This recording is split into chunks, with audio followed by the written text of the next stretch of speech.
to respond to any deterrent or retaliatory emergency is its capability to launch its air fleet in minimum time. The minimum interval takeoff, MITO procedure, is designed to permit a SAC unit's alert force to become airborne and on their way to assigned targets within 15 seconds of each other. Such effective strategic deterrence depends not only on the immediate readiness of SAC forces, but on the Commander-in-Chief's knowledge at all times of the availability of these forces for employment.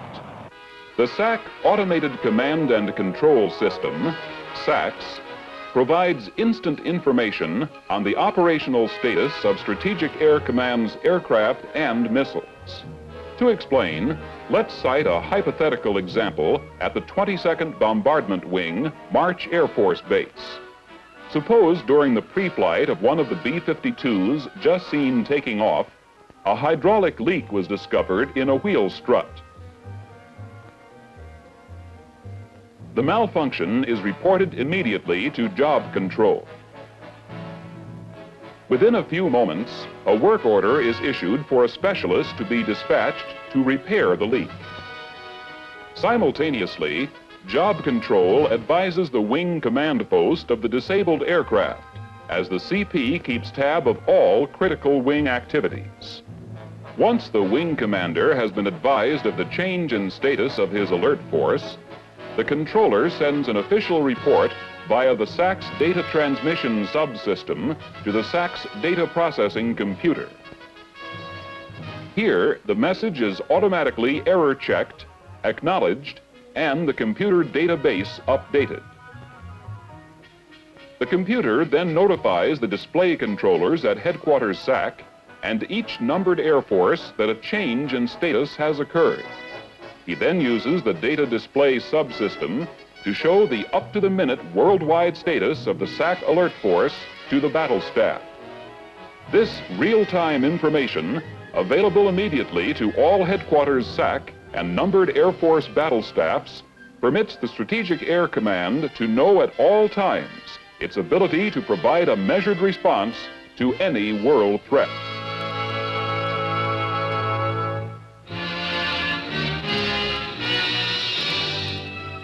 The 351st Strategic Missile Wing, Whiteman Air Force Base, Missouri, was one of the sites selected to conduct the Giant Plow reliability tests.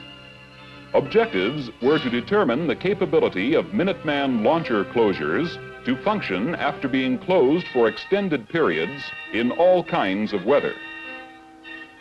At the test site, preparations included building a barrier of sand and dirt to prevent the door from running off its tracks when open.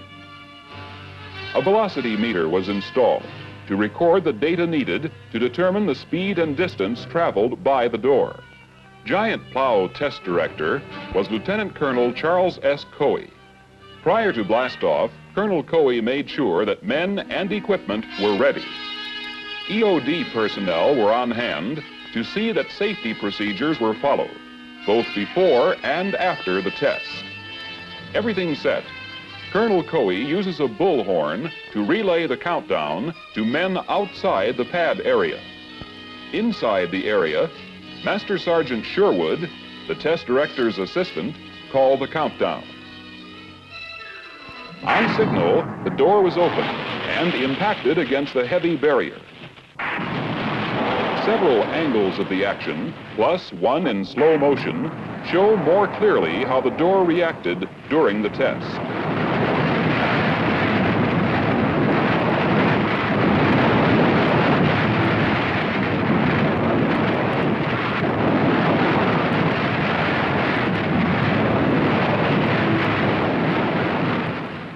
Recorded results show that the operation was successful. Following a final safety check, a temporary cover was used to seal off the silo until the door could again be closed. Within a few hours after the test, the efficient SAC crew had the site once more completely operational and on alert status.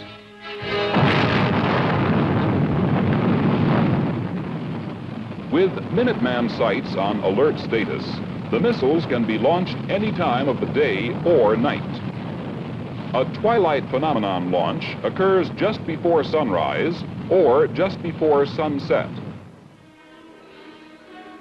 In this test, the first stage separated from the three-stage solid rocket and tumbled through the atmosphere, as the second stage pushed the payload higher into space.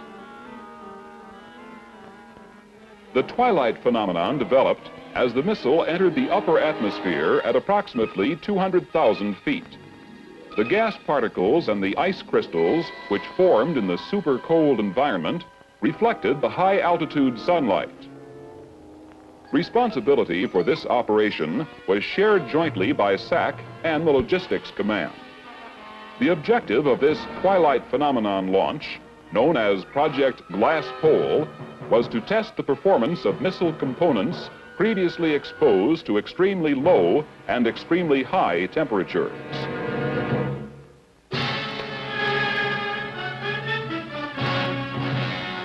On 21 January 1968, a SAC B-52 carrying hydrogen munitions crashed in Danish territory near Thule Air Base, Greenland. The Stratofortress crashed after an uncontrollable fire filled the cockpit with heavy smoke. The weapons were not armed and incapable of nuclear yield. A SAC disaster control team from Offutt Air Force Base, under the command of Major General Richard O. Hunziker, began around-the-clock recovery operations of the contaminated materials. The number of people involved with the Crested Ice Project grew from the original 68 to some 562 at the peak of operations. Specialists from 72 different locations were airlifted to the disaster area to support ground operations. A base camp constructed near the accident site made sustained activity possible in the hostile Arctic environment in which recovery operations proceeded.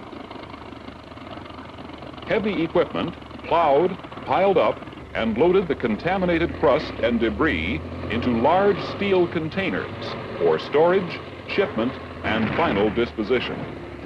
Most of the personnel concerned with Project Crested Ice were working in an Arctic environment for the first time. The rapidity and efficiency with which all required tasks were accomplished demonstrated the high degree of professionalism of the SAC disaster control team.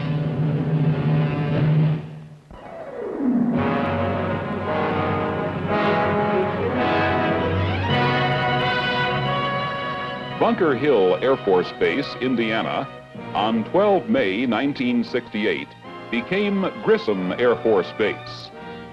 The home of the 305th Bomb Wing was renamed to honor one of Indiana's native sons, the first Air Force astronaut, Lieutenant Colonel Virgil I. Grissom. During the day of the dedication, many visitors attended the ceremony, including Colonel Grissom's widow and two sons, and his parents and brothers.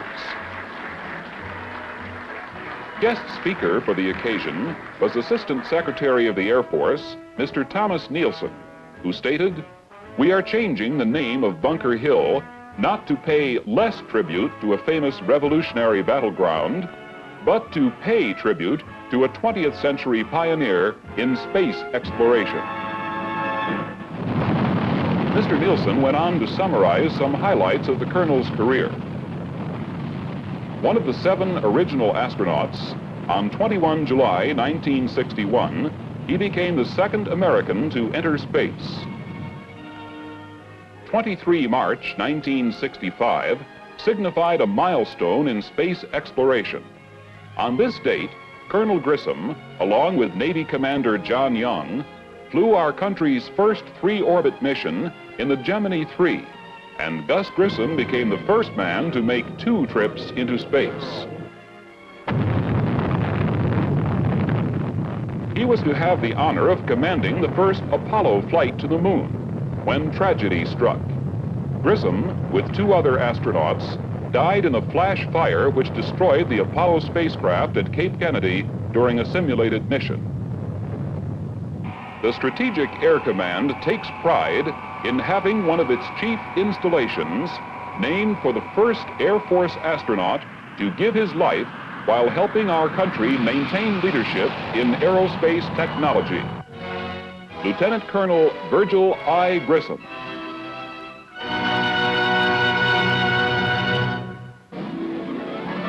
The McKay Trophy, established in 1911 by the late Clarence H. McKay, honors the most meritorious flight during the preceding calendar year.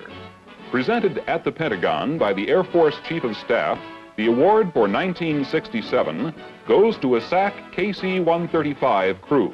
Major John W. Castile, Aircraft Commander, Captain Richard L. Trail, Pilot, Captain Dean L. Hoare, Navigator, and the refueling technician, Master Sergeant Nathan C. Campbell. This SAC air crew distinguished themselves when suddenly called upon to air refuel a Navy A-3 tanker. This tanker, in turn, was enabled to refuel Navy F-8 aircraft. In addition to this historic refueling feat, the professional competence of the SAC KC-135 personnel resulted in saving 6 Navy aircraft with their crews. General John P. McConnell, Chief of Staff, personally congratulated the men on their achievement.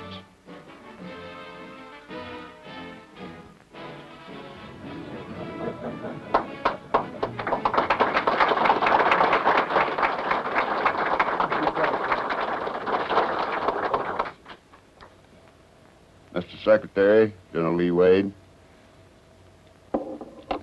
is anyone here representing the Department of the Navy?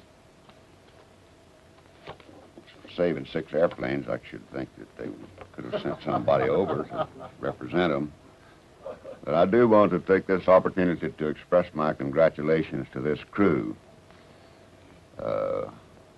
Once again, it has been demonstrated that you can continue aircraft in flight if they're properly equipped for refueling. And sometimes you have to take extraordinary measures to keep some of them in flight. You have to put an extra refueler between the main refueler and the aircraft that need the fuel. I think this was a great thing that this crew did.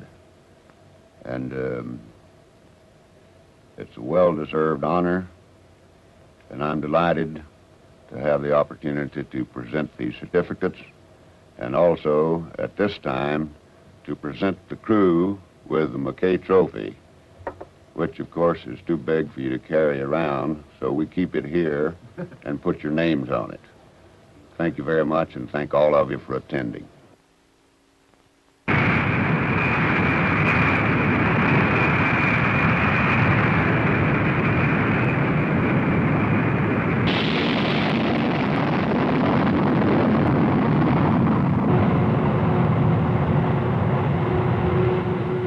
Taking off from bases in Thailand, on Guam, and Okinawa, SAC's B-52s head for targets in Vietnam to dump their huge bomb loads.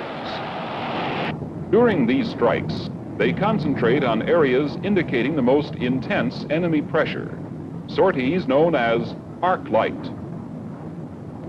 When bomb release point is reached, each stratofortress drops some 30 tons of explosives on targets more than 30,000 feet below.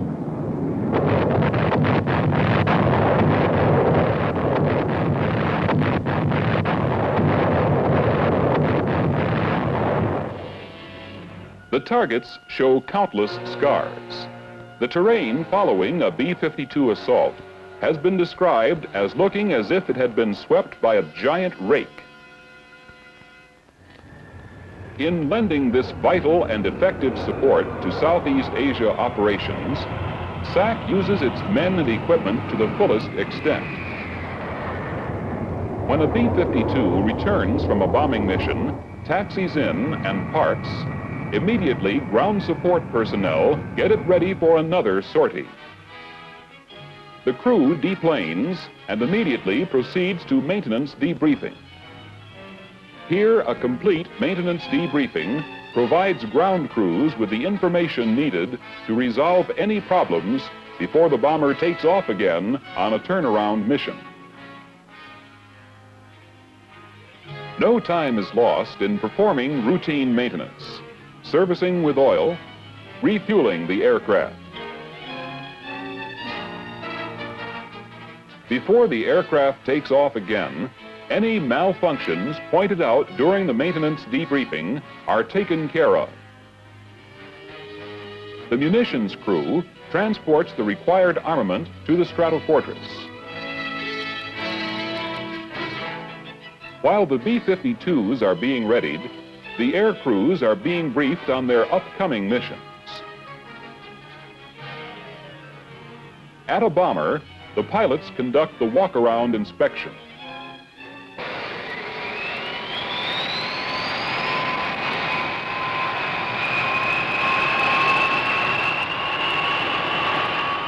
Everything ready, the B-52s taxi out and are soon on their way. Bombing accuracy and flexibility has been greatly improved in Southeast Asia since deployment of SAC's radar ground-directed bombing system.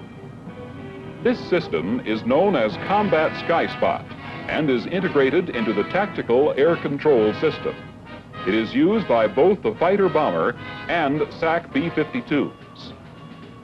The use of Combat Sky Spot has reduced the number of pre-planned B-52 strikes. Frequently, the bombers are launched to a predetermined point, and then they receive directions to the highest priority target from the Sky Spot controller. This procedure has greatly reduced SAC's reaction time in placing bombs on target. When hack is announced over the radio, the bombs are released. 3, 2, 1, hack!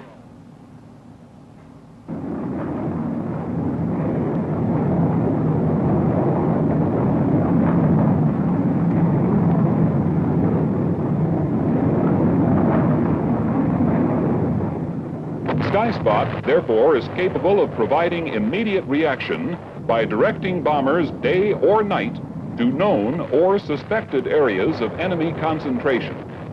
In summary, a combination of Combat Sky Spot and B-52s subjects enemy forces, supply areas, and lines of communication to constant threat, harassment, and destruction. On 29 July 1968, General Bruce K. Holloway became Commander-in-Chief of the Strategic Air Command. General Holloway replaced General Joseph J. Nazaro, whose new assignment is Commander-in-Chief Pacific Air Forces, Hickam Air Force Base, Hawaii. Some 3,000 people looked on as the SAC Band, Honor Guard, and various Air Force officers participated in the colorful ceremony. General Holloway's personal flag was uncased, symbolizing the change of command. The General's long and distinguished record of Air Force service includes many awards and decorations. Entering the United States Military Academy at West Point in 1933, he graduated in 1937. Proceeding to flying schools at Randolph and Kelly Airfields, Texas, he was awarded pilot wings in 1938. From 1939 to 1941, the General served his first major tour in Hawaii. Following various assignments and promotions to captain, major, and lieutenant colonel, he became a full colonel in 1943 while serving with the Flying Tigers, and later became this outfit's commander. In 1946, he commanded the Army Air Corps' first jet-equipped fighter group, performing pioneer service in the new field of tactical jet air operations. Graduating from the National War College in 1951, his promotions and responsibilities rapidly increased until in 1961, General LeMay, past commander of SAC, pinned on General Holloway's third star, and he became STRICOM's deputy commander at MacDill Air Force Base, Florida. After receiving his fourth star while commanding the United States Air Forces Europe, he began his assignment as Air Force Vice Chief of Staff. serving in this capacity until becoming the SAC Commander-in-Chief. While Vice Chief of Staff, General Holloway achieved the distinction of having flown every jet in the Air Force inventory by piloting the new SR-71 on a routine test mission. When the General deplaned, due recognition was accorded him for completing a most successful flight in SAC's newest reconnaissance weapon system. Concerning his appointment, General Holloway has this to say. As the new Commander-in-Chief of SAC, I welcome this opportunity to speak to many of you for the first time and to express my views on subjects which I consider of the greatest importance to all of us. I would like to emphasize that SAC will continue its role as this nation's primary deterrent to nuclear war, that it will continue to support the Allied forces operating against the communist thrust in Southeast Asia, and that it will remain responsive to meet the needs of national policy in the future. SAC's proud tradition in the Air Force has been built on the dedication and the professional acceptance of responsibility by every airman, non-commissioned officer, and officer of the command during its 23-year history. This heritage is now in our hands, yours and mine. And with your continued support, SAC will meet any demands placed on it today and build for the future. This is a hallmark of the command that I have noted, the ability to meet the challenges of today and yet prepare for those of tomorrow. In the future, we must meet our challenges with fewer and less experienced personnel, as well as a smaller portion of the Department of Defense budget. We will be using newer and more sophisticated equipment and be asked to continue demanding alert and training schedules.